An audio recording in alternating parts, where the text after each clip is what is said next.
राजनीति विज्ञान की आज की क्लास में आपका स्वागत और अभिनंदन। आज हम बीए पार्ट 2 पेपर 1 अमेरिका के संविधान की प्रमुख विशेषताएं इस विषय पर चर्चा करेंगे। मैंने मेरे पिछले व्याख्यान में भी आपको अमेरिका के संविधान की कुछ विशेषताओं के बारे में बताया था। आज हम उसी कड़ी को आगे बढ़ाते हुए अमेरिकी संविधान की अन्य विशेषताओं के बारे में जो है चर्चा करेंगे। अमेरिका का जो संविधान है वो शक्तियों के विभाजन या theory of separation of powers पर आधारित है। अमेरिकी संविधान निर्माता जो थे वो अमेरिका में एक सीमित शासन की स्थापना करना चाहते थे। उनका मानना था कि अगर शासन जो है शक्तिशाली हो गया तो उससे नागरिक स्वतंत्रताएं जो है उसको आघात पहुंचेगा। इसी के साथ साथ जो अमेरिकी संविधान निर्माता थे वो मॉन्टेस्क्यू के विचारों से बहुत अधिक प्रभावित थे और ये जो शक्ति विभाजन का सिद्धांत है ये मॉन्टेस्क्यू द्वारा ही दिया गया था। ये शक्ति विभाजन का सिद्धांत क्या कहता है? वो ये कहता है कि सरकार के जो 3 कार्य हैं यानी कार्यकारी, कानूनों को लागू करना, कानूनों का निर्माण करना और न्याय करना, ये जो तीनों जो सरकार के जो कार्य हैं ये तीनों जो शक्तियां हैं इन्हें अलग अलग जो है संस्था को दी जाए, इनमें जो है विभाजन किया जाए।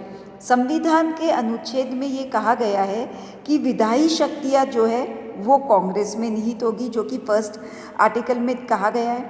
थर्ड आर्टिकल में क्या कहा गया है कि जो न्याय संबंधी जो शक्तियाँ होंगी वो वहाँ की सर्वोच्च न्यायालय के पास होगी और जो कार्यपालिका संबंधी शक्तियाँ हैं वो जो है राष्ट्रपति के पास निहित होगी। तो कहने का क्या तात्पर्य है? अमेरिका में कार्यपालिका की जो शक्तियाँ हैं वो वहाँ के प्रेसिडेंट को दी गई है। विधायी जो शक्तियाँ हैं वो वहाँ की जो कांग्रेस है जो कि अमेरिका की संसद है उसमें निहित है, जिसे कि वहाँ कांग्रेस कहा जाता है। और जो न्याय संबंधी शक्तियाँ हैं वो अमेरिका की जुडिशरी या न्यायपालिका के पास है। फाइनर के शब्दों में अमेरिकी संविधान शक्ति विभाजन का विवेकपूर्ण तथा वृहद प्रयास है। यह आज के संसार में इस सिद्धांत का अनुसरण करने वाली महत्वपूर्ण व्यवस्था है। संविधान सभा के जो एक प्रमुख सदस्य थे मैडिसन, उन्होंने भी बार बार उनका ये मानना था कि हम निरंतर मॉन्टेस्क्यू की अदृश्य छाया से प्रेरणा ग्रहण करते रहे हैं। तो मॉन्टेस्क्यू का जो शक्ति विभाजन का जो सिद्धांत था उसे अमेरिकी संविधान निर्माताओं ने अमेरिकी संविधान पर उसे लागू किया। शक्ति विभाजन के सिद्धांत के साथ साथ अमेरिकी संविधान निर्माताओं ने नियंत्रण व संतुलन के सिद्धांत को भी अपनाया, यानी सेपरेशन ऑफ पावर के साथ साथ चेक्स एंड बैलेंसेस का जो सिद्धांत था उसे भी साथ साथ उन्होंने अपनाया। क्योंकि वो अमेरिकी संविधान निर्माता इस बात से अच्छी तरह वो जानते थे कि सरकार के तीनों अंगों को एक दूसरे से पूरी तरह से अलग और स्वतंत्र बनाया नहीं जा सकता।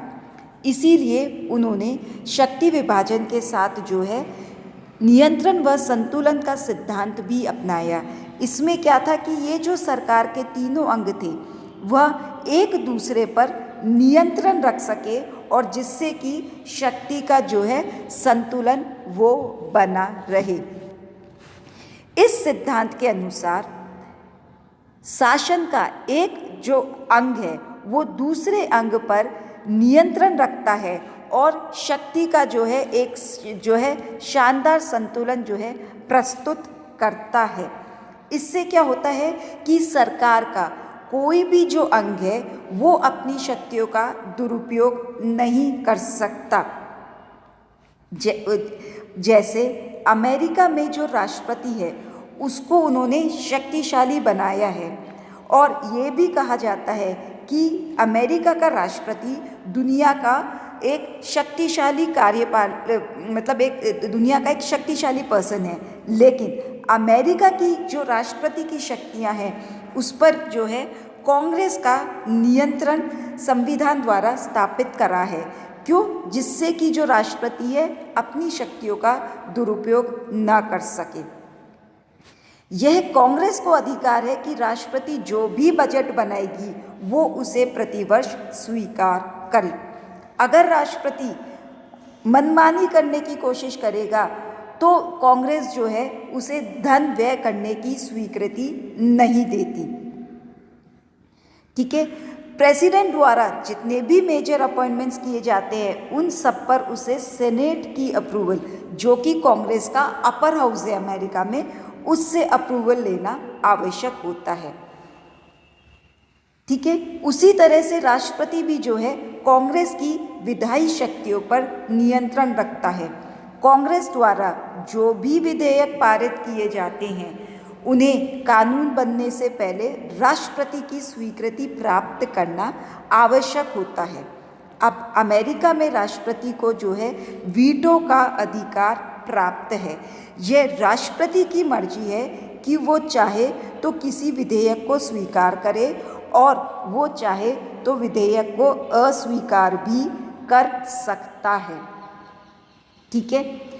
इसी तरह से विधायिका और कार्यपालिका पर भी न्यायपालिका का नियंत्रण है। न्यायपालिका जो है विधायिका और कार्यपालिका के द्वारा बनाए गए कानूनों का पुनर्निरीक्षण कर सकती है और यदि उनके कार्य संविधान के विपरीत पाए जाते हैं तो न्यायपालिका उन्हें असंवैधानिक घोषित करके नल एंड वॉइड डिक्लेयर कर सकती है। ठीक है। इस प्रकार जो है अमेरिका में नियंत्रण व संतुलन का जो सिद्धांत है उसकी व्यवस्था की गई है। इसको अगर हम थोड़ा सा और डिटेल में डिस्कस करें तो मैंने आपको बताया कांग्रेस द्वारा जो भी विधेयक पारित किए जाते हैं उन पर राष्ट्रपति वीटो कर सकता है। अब इधर राष्ट्रपति के पास बहुत तरह के वीटो है, वो चाहे तो उन्हें सस्पेंड कर सकता है या उन्हें जेब में रखकर जो वीटो है उससे भी वो कर सकता है। राष्ट्रपति द्वारा जितनी भी नियुक्तियां की जाती है या जितनी भी इंटरनेशनल ट्रीटीज़ की जाती है उन सब का अनुमोदन उसे सेनेट से लेना आवश्यक होता है। ठीक है। न्यायपालिका का जो संगठन है या जो न्यायाधीशों की नियुक्ति है वो करता तो राष्ट्रपति है, लेकिन सीनेट के अप्रूवल से जो है राष्ट्रपति जो है न्यायाधीशों की नियुक्ति करता है। फिर कांग्रेस द्वारा जो भी कानून बनाए जाते हैं उन सबकी संवैधानिकता के जांच करने का अधिकार किसके पास है? सर्वोच्च न्यायालय के पास।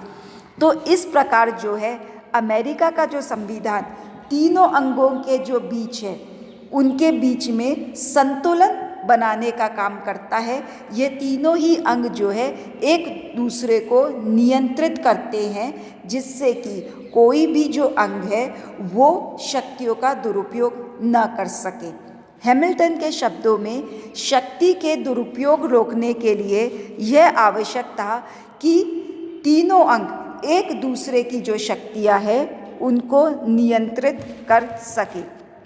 तो ये जो शक्ति पृथक्करण का सिद्धांत और इसी के साथ साथ जो नियंत्रण व संतुलन का सिद्धांत है यह अमेरिकी संविधान की एक बहुत महत्वपूर्ण विशेषता है। वैसे कहा तो ये जाता है कि मॉन्टेस्क्यू ने ये जो theory of separation of power थी ये ब्रिटिश कॉन्स्टिट्यूशन को देखकर दी थी, लेकिन एक्चुअल में ब्रिटेन के संविधान में तो सेपरेशन ऑफ पावर शक्ति पृथक्करण के सिद्धांत को नहीं अपनाया गया। इस सेपरेशन ऑफ पावर को जो है अपनाया पहली बार अमेरिका के संविधान में, इसे पहली बार अपनाया गया। अमेरिकी संविधान की जो अन्य विशेषता है वो है वहाँ का अध्यक्षात्मक शासन, यानी presidential form of government America ने अपनाई है। अमेरिका के जो संविधान निर्माता थे वो देश में एक स्थायी, मजबूत और सशक्त कार्यपालिका की स्थापना करना चाहते थे। इसलिए उन्होंने जो है अध्यक्षात्मक शासन प्रणाली को अपनाया। देखो, दो तरह की शासन प्रणाली होती है। एक तो होती है संसदात्मक शासन प्रणाली, जो कि ब्रिटेन में जिसे अपनाया गया है, या जिसे भारत में भी संसदात्मक शासन प्रणाली को अपनाया गया है। और दूसरी तरह की शासन प्रणाली होती है अध्यक्षात्मक शासन प्रणाली, जिसे कि अमेरिका के संविधान निर्माताओं ने अपने यहाँ अपनाया है। अध्यक्षात्मक शासन प्रणाली के अंदर जो प्रेसिडेंट होता है वो औपचारिक और वास्तविक दोनों ही तरह की जो शक्तियां हैं वो राष्ट्रपति में निहित होती है। वहाँ का राष्ट्रपति जो है वो नाम मात्र की कार्यपालिका नहीं होता। अमेरिका में राष्ट्रपति ही वास्तविक स्वामी है। भारत के राष्ट्रपति की तरह उसकी शक्तियाँ नाम मात्र की नहीं होती। वास्तव में सारी शक्तियाँ अमेरिका के राष्ट्रपति में निहित हैं। वो अपने मंत्रिपरिषद का निर्माण करता है और जो मंत्री होते हैं वो व्यक्तिगत रूप से राष्ट्रपति के प्रति उत्तरदायी होते हैं। मंत्रिमंडल का अस्तित्व और कार्य जो है राष्ट्रपति पर ही निर्भर रहता है। अमेरिका का जो राष्ट्रपति है वो कांग्रेस का सदस्य नहीं होता और वो जो है कांग्रेस की कार्यवाहियों में जो है भाग भी नहीं लेता। राष्ट्रपति जो है अमेरिका का वो 4 वर्ष के लिए चुना जाता है। आपको पता है अभी हाल ही में जो है अमेरिका के राष्ट्रपति के चुनाव हुए थे और बाइडेन जो है वो अमेरिका के नए राष्ट्रपति चुने गए।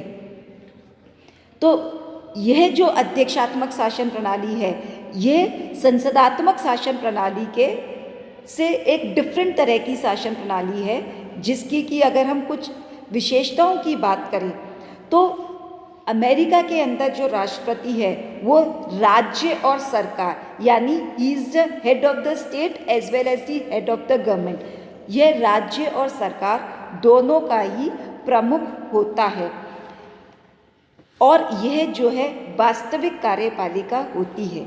अमेरिका में जो राष्ट्रपति का चुनाव है वो हर 4 वर्ष में एक निर्वाचक मंडल के द्वारा किया जाता है और राष्ट्रपति को जो है हटाया नहीं जा सकता 4 वर्षों से पहले।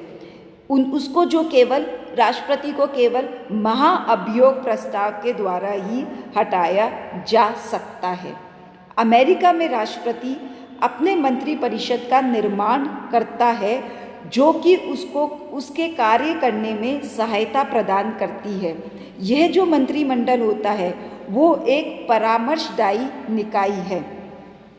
उसका जो चयन है वो राष्ट्रपति के द्वारा किया जाता है और ये जितने भी मंत्री हैं ये व्यक्तिगत रूप से राष्ट्रपति के प्रति उत्तरदायी होते हैं और राष्ट्रपति चाहे तो उन्हें उनके पद से हटा भी सकता है।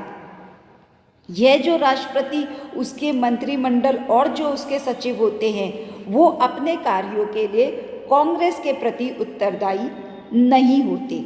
वे न तो कांग्रेस के सदस्य होते हैं और न ही कांग्रेस की जो अधिवेशन होते हैं उसमें पार्टिसिपेट करते हैं।